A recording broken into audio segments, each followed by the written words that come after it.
دو بندے ایسے تھے صحابہ میں جن کو حضرت عمر اٹھ کے ملتے تھے، اور جب یہ دو لوگ آتے تھے تو عمر اپنی جگہ پہ بٹھاتے، ایک حضرت خباب اور دوسرے سیدنا بلال۔ فرماتے تھے انہوں نے تکلیفیں سہی ہیں دین کے لیے۔ حضرت خباب لوہے کا کام کرتے تھے، ان کی مالکن عمار بڑی سخت عورت تھی، لوہے کا کام کرتے تھے۔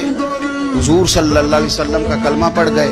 ایک دن مالکن کو پتہ چل گیا کہ یہ تو دین اسلام میں چلا گیا، تو وہ آئی بڑے غصے میں باولی ہو کر، اور آپ نے لوہے کی سلاخ آگ میں رکھی ہوئی تھی تو اس نے جلدی سے وہ سلاخ اٹھائی اور جناب خباب کے سر پہ رکھ۔